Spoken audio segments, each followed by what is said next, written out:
on va continuer chaque semaine quasiment à traiter ces sujets? Non, mais on vous dira que ce sont des faits divers et non des faits de société, et on vous expliquera que c'est normal ou que l'État est impuissant, etc. Mais vous avez raison de poser la bonne question. Qui prend ces décisions?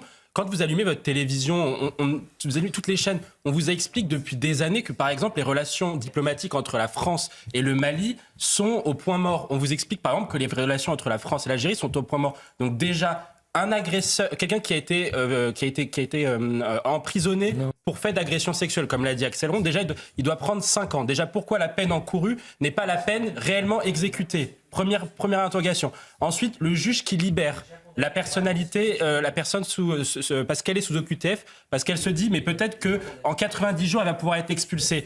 Alors qu'on sait déjà pertinemment que le Mali ne la reprendra pas, tout comme l'Algérie ne reprendrait pas un OQTF. Mais qui prend cette décision, sachant que cette personne-là pose un potentiel risque de récidive? Et donc là, vous arrivez à la situation suivante, c'est que le laxisme judiciaire couplé au laxisme migratoire, puisque seulement un peu plus de 10% des OQTF sont réellement exécutés. Sur les 9 derniers mois. Ce laxisme-là, ce double laxisme, tue, ou en tout cas contribue à alimenter l'insécurité. Et où sont toutes ces associations féministes qui luttent pour la protection des femmes, soi-disant, et qui aujourd'hui ne s'intéressent jamais à ce type d'action? Tartufferie totale. Exactement. Bien sûr, elles sont où les associations ce matin? Les agressions sexuelles, il y a une surreprésentation étrangère.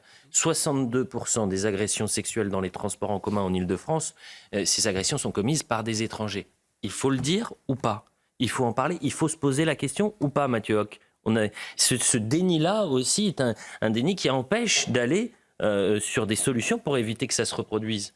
Autant, du moins. Mais naturellement, quand vous niez le réel, vous êtes en incapacité de pouvoir apporter des bonnes solutions ou des bonnes propositions pour répondre justement à ce dit réel. Et le réel est le suivant, c'est que l'état de droit sur les questions migratoires ou sur les questions judiciaires a créé des zones de non-droit dans la mesure où aujourd'hui, il ne permet plus de protéger les citoyens, il n'est plus adapté à l'évolution de la société qui va vers plus de violence et plus de barbarisation avec des actes et des faits qui sont sans commune mesure avec ce qu'il se faisait il y a encore 15-20 ans. Et c'est un des vrais sujets, comment réformer l'état de droit pour justement permettre d'accompagner cette augmentation de la violence et de l'insécurité. Moi, j'ai aussi une pensée pour la famille de Philippine. Vous savez, il y a plus d'1 an et demi, on a eu à peu près le même sujet, alors d'une manière XXL, c'est-à-dire le meurtre de Philippine, qui avait été une étudiante retrouvée dans le bois de Boulogne, tuée par une personne sous OQTF également. Qu'est-ce qui s'est passé depuis septembre 2024 en termes de réflexion sur l'exécution des OQTF, réflexion sur les peines qu'on peut prononcer vis-à-vis des personnes qui commettent des agressions sexuelles? Là, en l'occurrence, nous, vous disiez tout à l'heure 5 ans de prison potentielle. Il a probablement fait moins. En tout cas, l'agresseur de Philippine avait été récidiviste. Il avait commis un viol avant le viol de Philippine et le meurtre de Philippine. Il avait pris que 10 ans. Sa peine encourue, c'était 10 ans. Il avait pris 7 ans. Et il avait été libéré au bout de 2 ou 3 ans, me semble-t-il. À un moment donné, il y a un problème dans la philosophie et dans la doctrine judiciaire avant même de poser la question des moyens.